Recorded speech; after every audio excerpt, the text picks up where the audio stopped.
Hi, everyone. I'm not sure we're starting yet, but I'll just begin.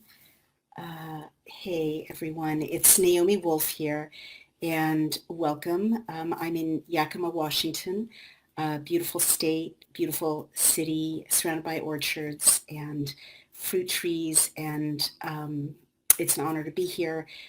At the same time, I'm also reporting to you in the middle of the zombie apocalypse and, the worst crisis of my life to date, which is this massive pandemic and this lockdown. So as I promised, what I'm doing today is I'm going to be reading the first part of a three-part, actually four-part series I gave at Trinity College in Dublin last spring, right after my book Outrages came out. And it explains, and I want you to just bear with me. It's big chunks of very challenging ideas, but it's really important, I think, for us to understand. It it's going to explain how technology is erasing history and how technology is shaping the messages and the influencers that we get to hear and understand, so becoming kind of an invisible censor, and how technology is even presenting the histories that big tech companies and big for-profits want to present, as opposed to the kind of histories we used to be able to get in analog spaces, which I'm talking about a lot these days, which we're losing. Physical libraries, physical bookstores, can you hear me? Let me know that you can hear me. Town halls, the streets where you could bump into a stranger or strike up a conversation, bars and restaurants where you could gather with other like-minded people. And I am noting that around the world, for reasons that don't make much epidemiological sense, people's private homes, there are new laws keeping people from gathering in, more than one or two people, which of course doesn't make sense if everyone's healthy, everyone's been quarantined. But it is fraying the bonds of human connection. And as I, argue in Outrages, and I'm arguing now, human connection is a very subversive force. It's a radical force. It saves us from tyrants who want to manage our destinies. And it's really in the crosshairs. Like, again, I'm going to say this is a real medical emergency. I wear a mask. I believe in science. But those of you who are following me on this page know that I've been, and on other platforms, I've been disclosing that the data are not verifiable for every single coronavirus website and table that has been presented in Western Europe and North America. And I'm concerned with not verifiable data that human connection is being frayed by policies that kind of go beyond, epidemiological common sense. And it almost seems like human closeness is in the crosshairs. So what I was going to do is read this essay that I wrote and presented in Trinity College. And I'm going to start right now. And it's called The Politics of Memory. How threats to LGBTQ history, which is how I learned about these assaults on history through technology, threaten everyone. Of course, I wrote about LGBTQ history in Outrages. I wrote about a great character in history named John Addington Symonds. So the first section that I'm going to read to you, and then I'll take your questions and comments, is called Bots Assailing Memory and Turf Wars. And, I'm going to share that there's some comments about how grateful I am to be awarded the gold medal for philosophy by Trinity College. And I go on to say, as some of you may know, I received the very welcome letter of my nomination for this gold medal while I was in the middle of what seemed like a global controversy. My most recent book, Outrages, Sex, Censorship, and the Criminalization of Love, had been published in Britain on May 20th of this year. and that was last year. It is about the largely forgotten pioneer of the LGBTQ rights movement, the poet and critic John Addington Symonds, who wrote the first gay rights manifesto in English, A Problem in Modern Ethics. He spent his entire life trying to tell the truth about male-male love, about his view that this was not vicious and degraded, but natural and ennobling. At a time when laws made sodomy a capital offense in England until Symonds was a college student, it was frightening for him to write a love poem to another young man when he was the age of the college students I was speaking to. The death penalty for sodomy was replaced with sentences at hard labor by the time Symonds was a young adult, but he remained terrified of speaking out on behalf of what we would today call gay rights, for good reason. My research followed established work by Dr. H.G. Cox, Dr. Charles Upchurch, and Graham Robb.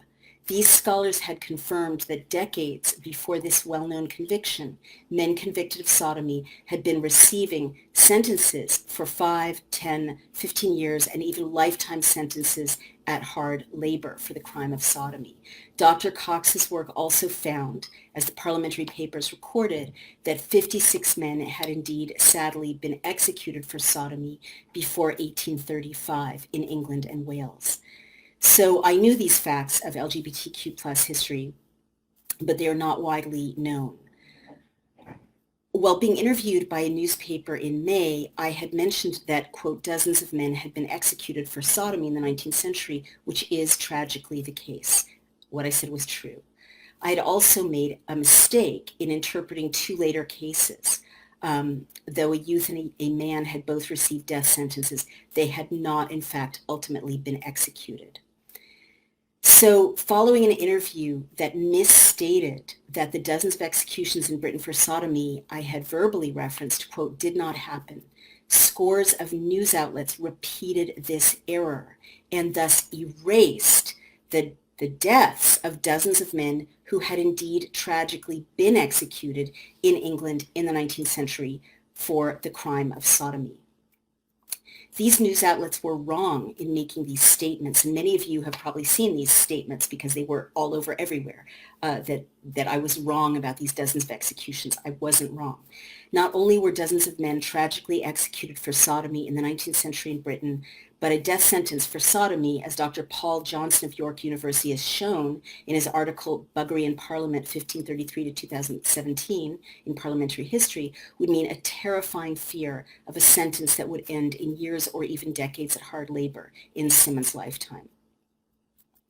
But the misstatements in the media, which involved the erasure of 56 real executions of men for sodomy, and we know that consenting adult men were executed for sodomy, as were sexual predators, child molesters. The offense lumped consenting and unconsenting sex together. This was the premise for a viral tweet release that was quickly amplified by Breitbart in the UK. Suddenly, I was in the middle of a Twitter storm in which about 70 news outlets a day ran this inaccurate story. And the inaccurate story went around the world, whitewashing terrible truths about LGBTQ plus history as it traveled. Some news outlets, such as Agence France Presse and rawstory.com, most recently Publishers Weekly, ran corrections when I pointed out their wrong reporting. Most others, though, did not. To this day, The Guardian and the New York Times and The Cut have misreported these executions. When you look up my book Outrages, these wrong articles still surface, claiming that these dozens of men were not executed. Newspapers in England and even Ireland editorialized against my book, often restating the mistaken whitewashing of these dozens of deaths. And my Twitter feed was besieged by thousands and thousands of humans and bots, which mostly repeated this inaccurate story, also calling me a Jewish fag hag and other lovely epithets. It turns out there was more than ordinary open debate at play in the digital attacks on my book. The University of Indiana has an open beta project with free tools that can identify the origins of Twitter streams, bots and Twitter streams. Their tools found that most of the original retweets of inaccurate attacks whitewashing queer history came from Breitbart-related strongholds and launched from Breitbart UK. The retweets came from Twitter accounts on the far right, including fundamentalist Christian and white supremacist networks, and were mainly from the southeastern United States, in other words, Trump's base. Colleagues in the world of electronic freedom analyzed the human and bot attacks on my book and identified some interesting findings. They found that many of the blogs and tweets identified me as a former Clinton and Gore advisor. That is, the attacks identified me as being on the left. Another finding was that when Google Trends showed my name, and by the way, it's very timely for us to talk about Russian interference in Western debate and outcomes. Another finding was that when Google Trends showed my name and the title of my book trending at 100%, Google Trends also showed a huge spike of activity from Russia related to these search terms. And that is a country where I don't have a publisher. I have never had a book tour. I've never even traveled there, and where my books are not translated. So Russia was lighting up on the map of Google Trends with the terms Naomi Wolf and outrages. So it is possible that the furor over outrages last spring, that in the process horrifically whitewashed grave crimes against men whom today we would call gay, that were committed by the British state, dozens of executions that need to be part of history, need to be understood, and witnessed atrocities that represent the fact that the state can make horrible, horrible mistakes, fatal mistakes. It's possible that all of that was purely organic, but it is also possible that a minor scholarly disagreement may also have been amplified and distorted digitally, a capability that those who follow the Cambridge Analytica revelations know is both possible and not uncommon these days. And by the way, since my own digital reputational attack last spring with these, swarms and swarms of bots and human trolls, I've seen this happen to a number of other influencers who are bringing messages that are unwelcome to the powers that be, or who are challenging outcomes for the powers that be. I think that Michael Mann, the climate scientist who wrote The Hockey Stick and the Climate Wars, was a target of a similar reputational attack. I believe Marianne Williamson has been similarly attacked. She's described being attacked by bots and trolls, repeating things she had never said, which happened to me, happened to Michael Mann. I believe even Megyn Kelly, when she was critical of President Trump, she also described bots and trolls coming at her, assigning to her things she'd never said, creating kind of fatal smears of her reputation. Same thing was aimed at Marianne Williamson. And now, I'm seeing even the owner of an independent bookstore being smeared in this way currently. So you can recognize these attacks now, but you need to know that they're happening, and we need to get better at recognizing, because they're very important as we try to engage in democratic debate and understand critical issues like history and like politics. But it's also possible that a minor scholarly disagreement, as I said, may have been amplified in ways that Cambridge Analytica explains. So then the question is, why would that be, right? I mean, this is a book about a dead gay man who was a poet. Why would resources be directed at sending bots and trolls on a kind of industrial scale to assail me for things I never said, and to make untrue a set of atrocities in British history that are true? So there might be a number of possible reasons for what may have been a multi-platform digital attack, whose end result is to undo an historical narrative that might position LGBTQ plus rights sympathetically for mainstream voters. One possible reason may be that we are obviously in an era in which assaults on LGBTQ plus rights are being cynically used by right-wing parties in my country, the United States, in the United Kingdom. I see also now in the Republic of Ireland and in democracies around the world, such as Brazil, to advance the political goals of right-wing parties and politicians. And I am indeed a former political consultant. informally to President Clinton's reelection campaign and formally to the presidential campaign of Al Gore. And as I wrote in the New European, we're in an era in which conservatives in the US, the UK, and other nations all use the same political consultants, right? These are global shops, basically. The same advisors, and, on the left and the right. They create think tanks for policy prescriptions that are globally replicated. Sound bites are globally replicated. TV ads are globally replicated. And they align their movements against populations or for the hearts and souls of populations using the same playbooks in country after country. And I promise you, if you've never been a political consultant at these presidential and vice presidential levels, you might not recognize how obvious this is. But please understand, it is happening. It's fully documented. I wrote a piece about it, as I mentioned, the New European, that you can look up. And I know what's going to happen in Britain by looking at Australia, which is always the petri dish. I know what's coming to Canada by looking at Britain. I know what they're going to try to do in America by looking at Canada, because they are all advised by the same people on the right.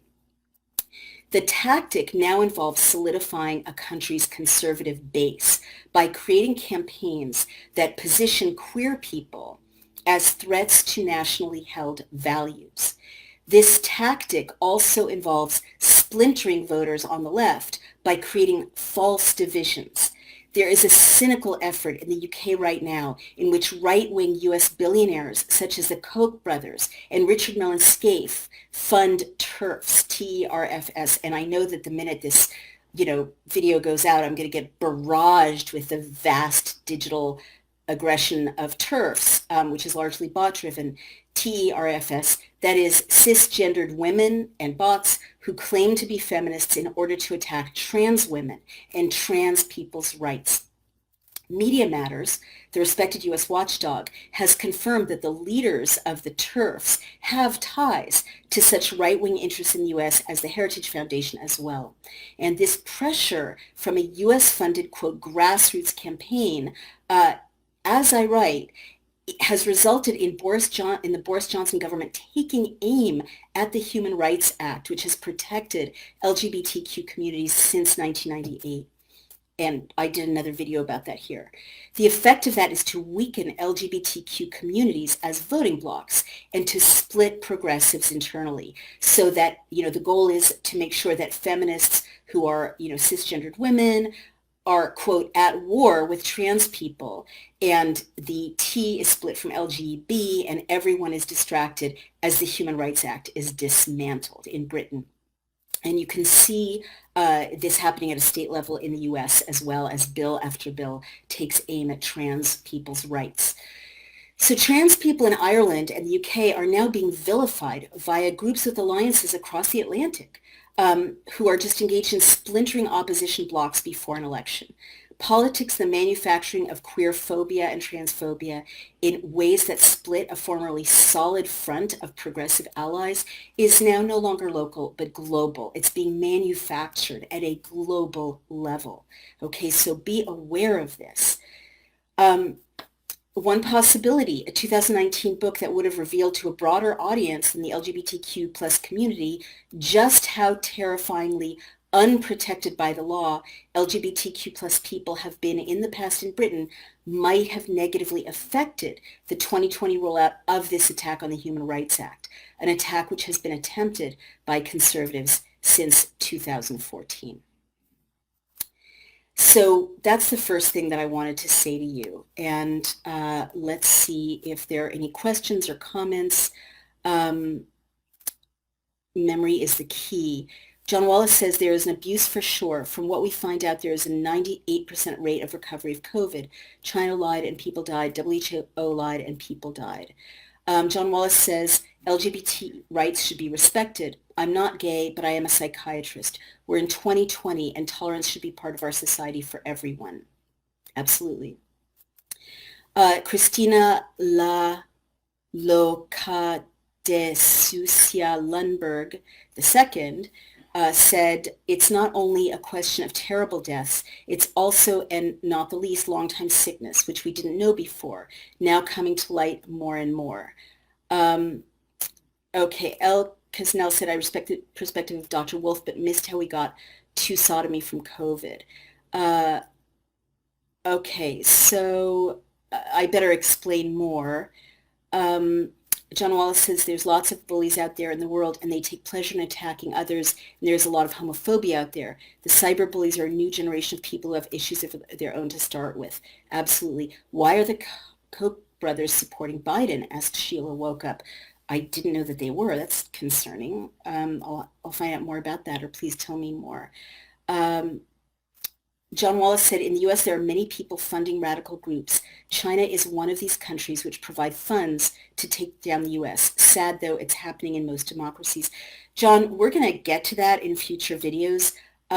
My husband, who's done a lot of research on China, is a private detective, and he is absolutely persuaded that China is at the forefront of many of the influences right now that are weakening populations in North America and Western Europe. So let me now make the connection between COVID and outrages. It's a thematic connection, not a literal connection. And maybe what I'll do is read the quick next section of this series of essays so you'll see where we're going. Outrages explains. Outrages is the prequel to The End of America, right? And The End of America is where we're at now. So Outrages explains how the state grabbed the role of managing people's bodies and managing their speech as a way to control populations that were newly empowered. Okay, so in that case, the examples that I use are the kind of weaponization of homophobia, the persecution of men for same-sex relationships in the 19th century, but also innovations around censorship of speech in Britain in the 19th century, specifically the Obscene Publications Act of 1857. So this was watched in America. America has the First Amendment. You technically can't censor people. There were no laws against sodomy for most of American history. Certainly no federal laws. But America saw how effective it was for the British state to invent a role in managing people's bodies, using infectious diseases. I've got a chapter on infectious diseases, cholera, typhus, these epidemics that were terrifying, just like COVID is terrifying. And this became an excuse for the state to say, it's our job to manage everyone's relationship to everyone else. It's our job to manage the body. It's our job to insist on vaccinations, even if parents don't want vaccinations. I'm not anti-vax, but that was a big power grab of the state to go inside the physical body. It's our job to say what bodies are okay and what bodies are not okay, as with laws about how trans people can identify in Britain, or laws around abortion, right? The idea that the state gets to say when you can have an abortion, when you can't, was really invented in the 19th century. The secular state didn't used to have these powers. So the reason I'm talking about outrages as background to where we're at now with COVID, which is a very real medical emergency, is that everyone's so terrified and I would say propagandized to just do whatever the state says. And it's very important to remain critical thinkers right now and to know the history of how the state grabbed these powers in the first place and how the state doesn't always use these powers for the good of the people, even though often things like infectious diseases are used as the reason for the state to grab more and more power. Let me go into the next section, and then you'll see how the threads are coming together, and then we'll save the last two sections for another video. This is called Digital Search is Always Political. And this is how, right now, and I'll use the COVID example, when you post on Twitter, Twitter will block you if what you say about coronavirus is not aligned with certain kind of validated official positions, right? And I'm not weighing in on different points of view. I am really aware that the data about coronavirus doesn't check out. But in a democracy with the First Amendment, you should be able to say anything about coronavirus. And we're very endangered because these digital platforms are where most of us get our news, right? So they're being managed when it comes to coronavirus. YouTube is censoring the results you get when, or the kind of circulation that a video will get if it goes against received wisdom about coronavirus and coronavirus policy. Same thing is happening with Facebook. And Mother Jones just did a big expose about how Facebook kind of dialed down the reach of Mother Jones as a, and the effect is to kind of, Mother Jones lost $70,000. I mean, what I'm going to explain in the next section is that we feel like we have all this information because there's streams of knowledge and opinion coming at us from Twitter and Facebook and YouTube, but invisibly what you can see, what you can talk about, how you can think about things is being managed, all right? And this directly affects history being erased as well as differing opinions not being made available to you.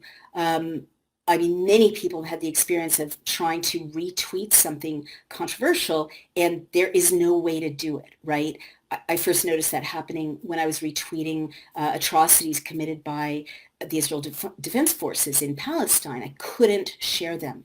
So this is really important for us to grapple with. And again, you're going to hear me go over and over to calling for a movement for an analog society in a lot of ways. And other people, are starting to sound the alarm about this.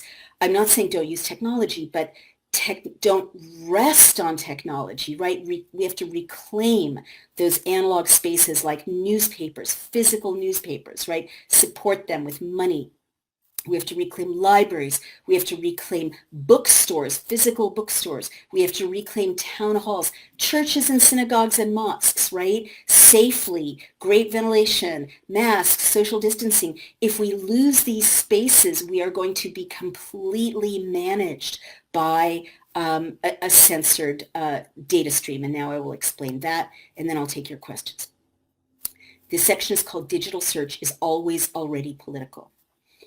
The experience of bringing out outrages also highlights how digital search itself is political in a way that has huge implications for scholarship and the academy. But it also has huge implications for social policy, for law enforcement, for social accountability and transparency, for the very sense of who matters in a society.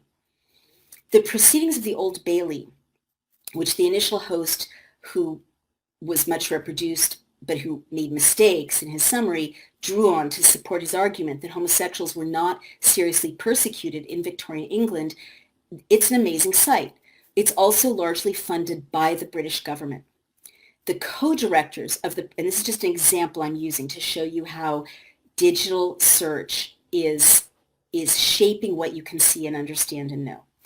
The co-directors of the Proceedings of the Old Bailey are very transparent about why users should not just rely on their database to understand what happened to prisoners tried in that London court. They point out that the proceedings are not actual court transcripts, right? They're not, again, the analog world. They're not the physical court transcripts that would be in a library, but they are rather sensationalized booklets that the government itself produced based on trials that were then distributed to newsagents to sell. They are at least one remove from primary documents. But there are other reasons not just to rely on that database. When I asked them to search how many people were actually executed for sodomy in the 19th century in Britain, the co-directors got a result of 14 deaths. That was their search. Today, when you search, you're likely to get only 4 results of executions for sodomy in the 19th century. However, H.G. Cox at the University of Nottingham, author of Nameless Offences, consulted actual court and parliamentary transcripts and cross-referenced with news reports, and he found the actual 56 deaths from execution for sodomy and 8,000 committals for same-sex sexual offenses in the 19th century. So in that analog world, right, when Dr. H.G. Cox looked at real newspapers and matched them with real court transcripts, he found dozens of executions, but the digital guys didn't find them, okay? So in the analog world, it's a very different and much darker picture of being what we would call gay in the 19th century than the Proceedings digital database funded by the British government offers. And Dr. Charles Upchurch also gets comparable very high numbers using a similar methodology, analog, right? Looking at the court records, looking at the newspapers. So how can this divergence be? And bear with me, this is going to get kind of nerdy, but you can follow it, and it is important. People do not understand what a database is and how vulnerable it is to altering or obscuring the versions of reality it yields. People think that when they search a digitized archive, or search Google for that matter, or search coronavirus, right, they are getting a transparent replication of what had been stacks in a library or newspaper articles, with all the results showing the way that they would show if you looked in a card catalog for an author or subject, or looked through newspapers, or walked down the aisles of a physical library. But that is not the case. It is not true.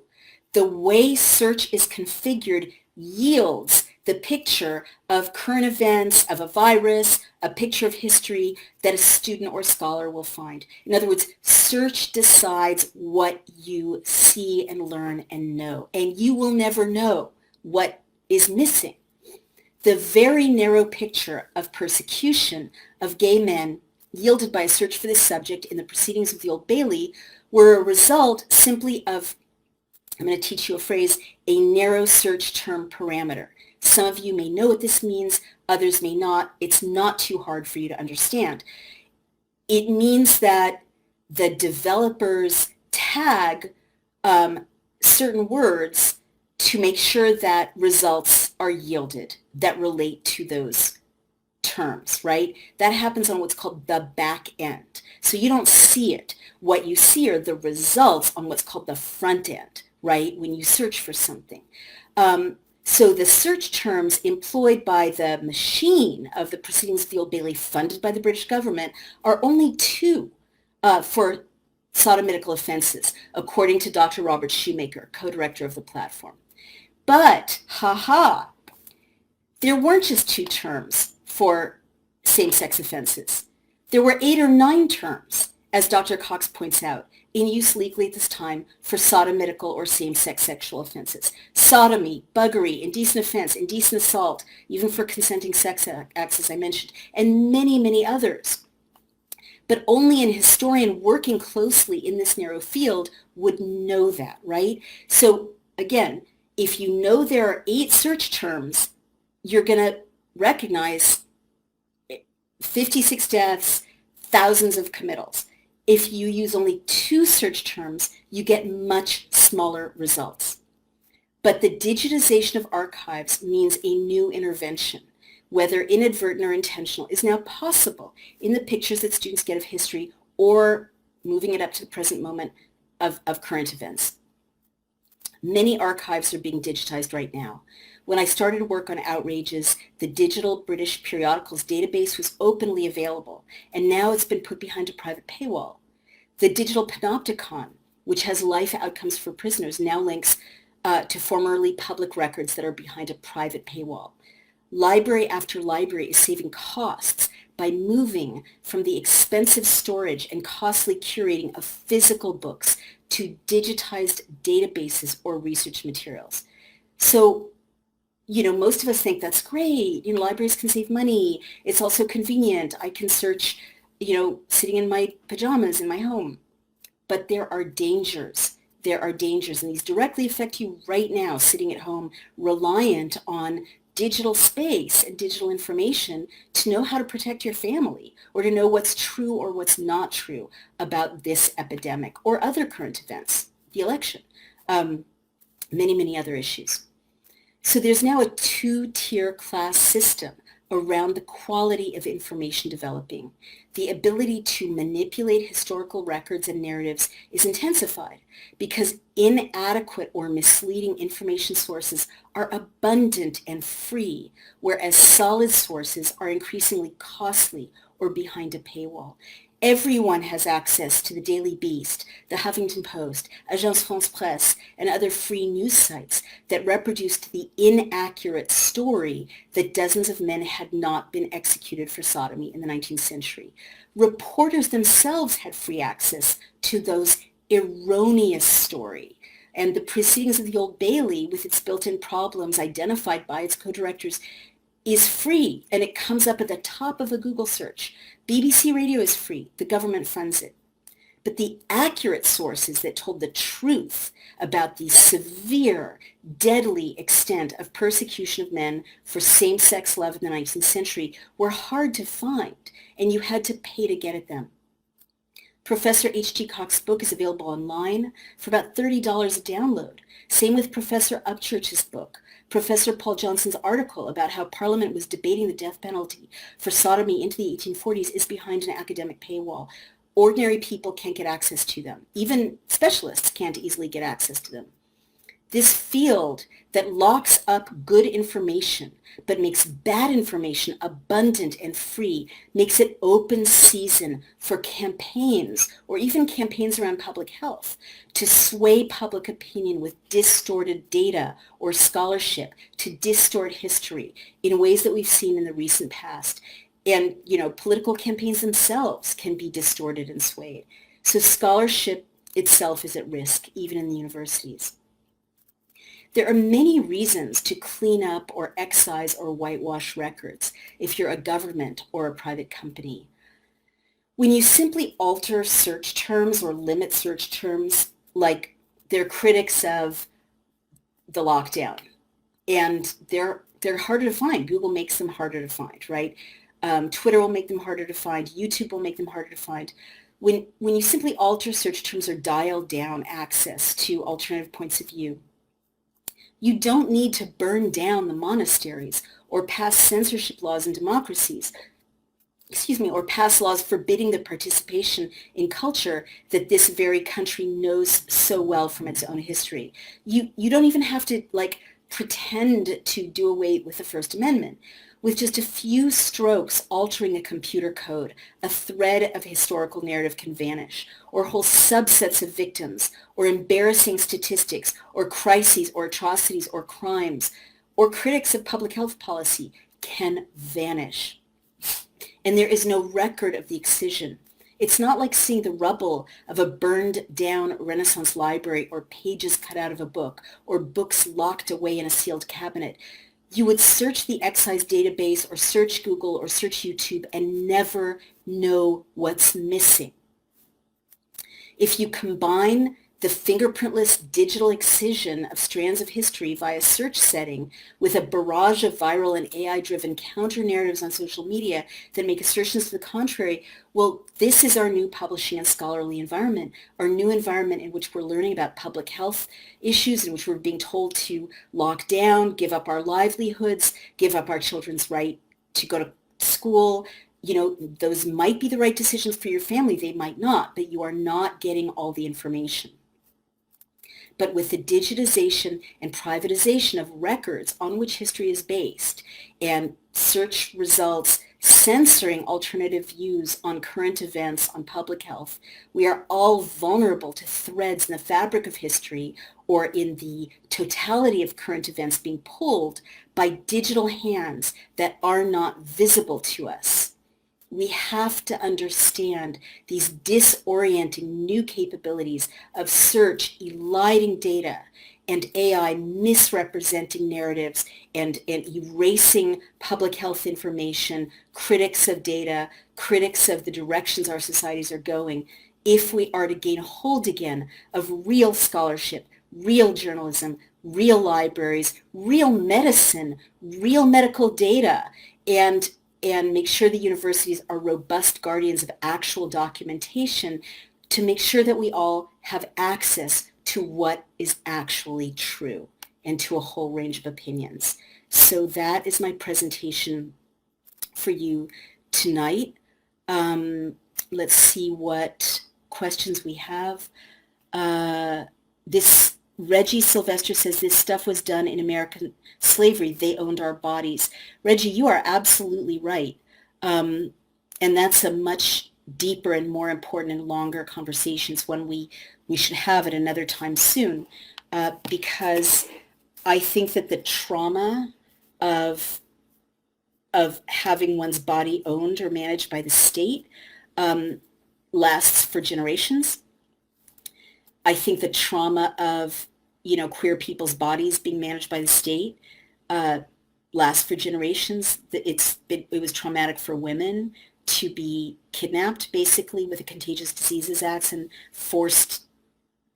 vaginal exams forced on them. But that's nothing compared to the trauma of 400 years of bodies being owned, tortured, managed by the state, children being sold away. I mean, I just read Bury the Chains, which is Adam Hochschild's book on slavery, and the version of slavery we're given in school is absolutely nothing. It's such a good example of the whitewashing of history to the kind of 400-year-long, global machine of torture that slavery really was. Torture, murder, rape.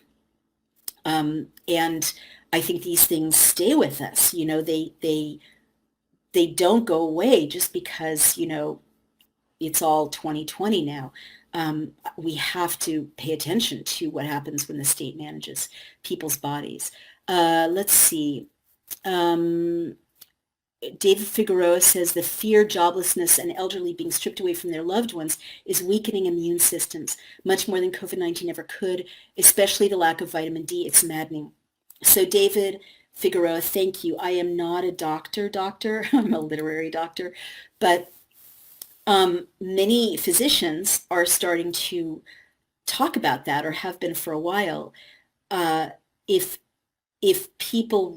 If there was really a holistic public health concern, the depression and alcoholism, I mean, people are dying of loneliness. People need touch, people need sunshine. These all support immune systems. So fresh air also. So it does seem bizarre to me, again, I'm not a doctor, that so much public health policy around COVID, and I'm not, making a statement epidemiologically, but looking at it as a political consultant, it's almost like these public health policies are designed to make populations give up, like psychologically. And that's why I'm very intrigued by my husband's analysis that, we're under attack basically by a foreign country that wishes us ill. Because really, how would you, when you're a political consultant, you learn to read events backwards, meaning you look at the outcome and then you go back to see how did they get this outcome. And because that the story that's told about why something is happening almost never matches the desired outcome. In other words, usually you start with an outcome like, let's invade Afghanistan. And then you have to find a story like, because girls aren't allowed to go to school in Afghanistan, that people will buy. So because I know that as a former political consultant, I'm looking at the effects of coronavirus policy, and the effects are, let's break these populations. Let's break human connection. Let's make sure people cannot gather and assemble to push back against anything. Let's create a centrally planned economy, which is the dream of billionaires because they can short or long the economy, without going to jail, and make billions and billions, as Jeff Bezos and Bloomberg and Bill Gates and others have done since the pandemic started. And if you really cared about people's health, you would not separate them and punish them for being voluntarily close to each other. I often think about the HIV pandemic, and then I'll go back to the questions. But, I'm old enough to remember the HIV epidemic. It was and is a terrible epidemic.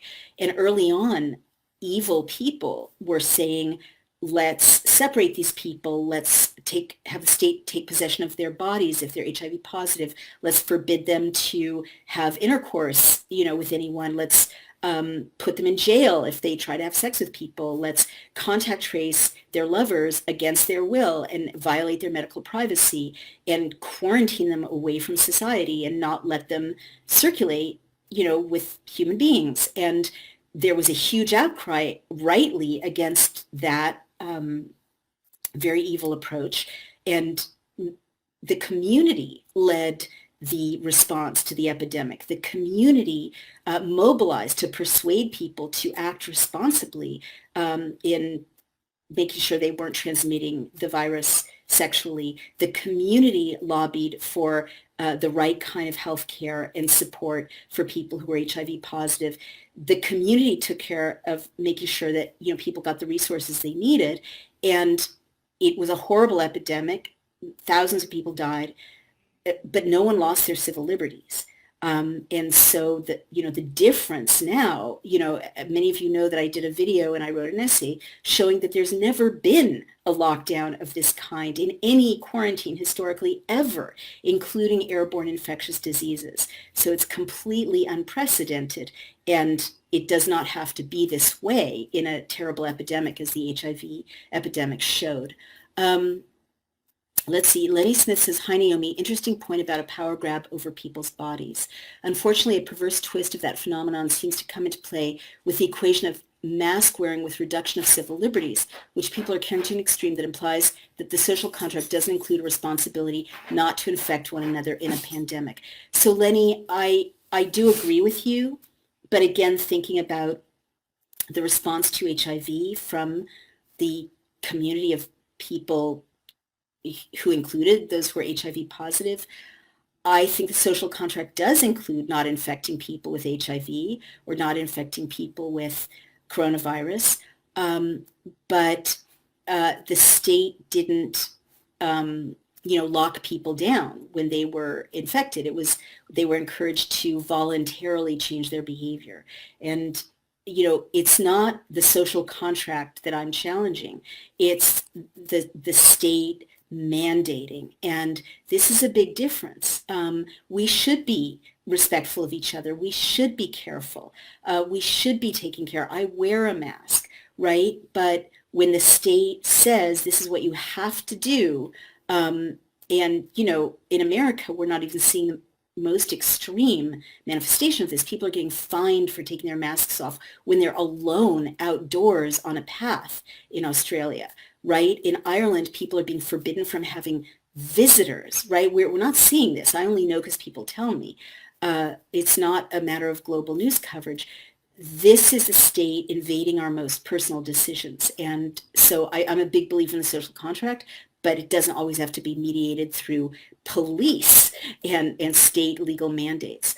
Kelly Mercer. Hi, Kelly. Thank you always for your support for this community. People do not know that we no longer live in a democracy. People are being managed, focusing on debates, solve nothing, more energy to rumors, and everybody engaged. So many calculated distractions, successful to tyrants.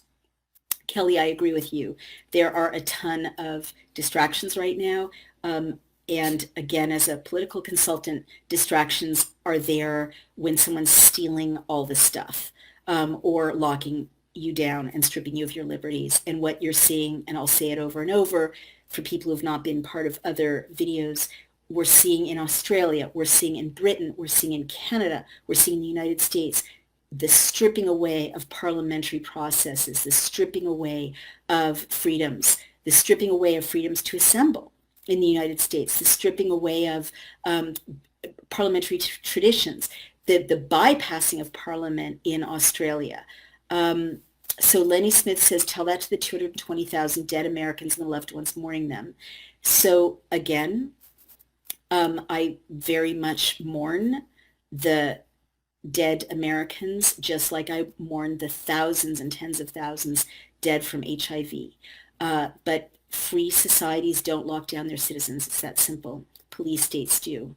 And I know that this is a hard thing to hear, but for years and years we were told the only thing that matters is terrorism, and you should give up your liberties for any reason if it can save one life from terrorism. And now we're being told that the only thing that matters is coronavirus. And I can tell you as a student of history, it is a terrible thing that 220,000 people are dead. And it's a terrible thing that thousands of people died from HIV, or that thousands of people died from the Spanish flu, or from tuberculosis, or were paralyzed by polio. But there is something even worse than thousands dead, and that is a police state. That is even worse, because in a police state, they can murder whoever they want. They can, starve the population to death. They can turn them into slaves.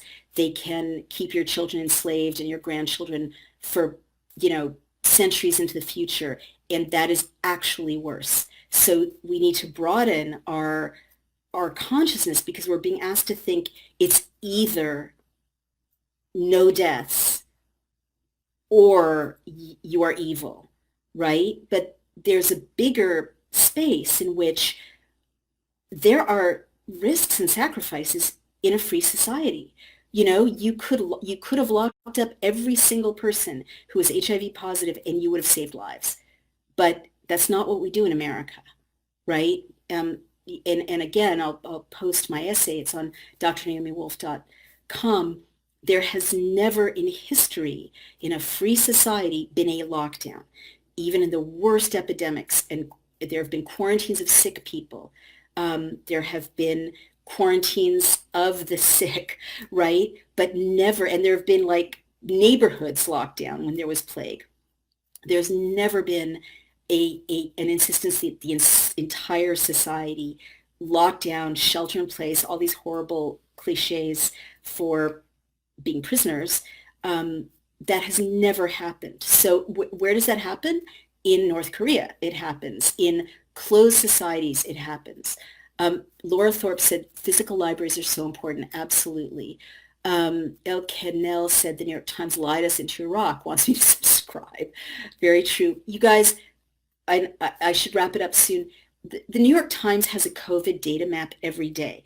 You cannot see the data sets underlying that map. I've been tweeting to the reporter who covers COVID. I've been asking her to show me the data sets. I know how to look at them. I run a data company. No one is showing you the data sets, right? Journalists are claiming and reiterating claims from Johns Hopkins, from the COVID tracking project, from usafacts.com about COVID. The New York Times is too. But when you click through, and I'm encouraging you to do this, try to find the data sets, the raw data. There's no reason not to link to them, the sources and the methodology. And that means, where do these infections come from? Where do these numbers come from? And how are they identified? What's the definition of a case, right? In Oregon, the definition of a case was, do you have cough or fever, right? It wasn't a test. It wasn't checking into a clinic. It wasn't checking into a hospital. It wasn't a doctor's report. So the numbers fall apart when you look at them, and we all need to become kind of data literate, and I will help you with that. But click through to these maps and ask questions on social media, ask questions at the New York Times. Where are the data sets? How do you know, right? What proof do you have? Why can't we check? Pedro Figueroa says they not only want to own our bodies, now they're after our minds. I agree with you, Pedro. Kathy Cass says, it's been more than 20 years since federal funding was withheld from community libraries unless the library board granted the federal government access to their databases of people's records. Kathy, I did not know that. That is extraordinarily terrifying. Thomas Salon says, thank you, Naomi. I found this absolutely riveting. One of the most provocative presentations I've seen all year. Thank you. So I'm going to respond to that very humbly, and then I should go because my dog needs to go outside. But I should respond very humbly by saying there is a war on independent publishers, independent thought leaders, independent influencers like me and like my book, and like many influencers out there. And we really need your help. So please support my publisher, Chelsea Green, by ordering a copy of Outrages. Please do and read it. It's really important. This book was nearly killed once. It has survived. It's on bestseller lists for categories like British law, but I need you to do me a great favor if you find my work valuable and order it, because that is the only way that independent publishers like Chelsea Green will survive. And, independent voices too really need readers' support. And the other thing is, please go to drnaomiwolf.com, join Daily Clout, where we bring you legislation and explanations of legislation, current events, things like this. And I will just keep reporting and sharing. I'll share the second two halves of this essay with you tomorrow night, if we can. I'll try to do it at the same time. I'll let you know. And this is it for me. Gosh, it's 55 minutes. There are a lot of great questions, and we will pick them up again. Oh, that's so interesting. Naomi, medical error is the third leading cause of death. That is fascinating. That's pretty serious. Okay, I want to read one last thing. Christina Lundberg says, you're absolutely right about the censorship by Google et al. Mainstream media. I've been a freelance journalist most of my life, and when my gut feeling tells me some narrative isn't correct, I look up grassroots et al. Like the Syrian conflict. So there's another independent journalist confirming what I'm saying. All right, I love you guys. I'm grateful. Be safe, be well. Keep thinking critically. Keep asking questions, and join me here tomorrow night, let's say 10 o'clock Eastern time, for the second half of this essay. And the book is Outrages, Sex, Censorship, and the Criminalization of Love. Take care. Good night.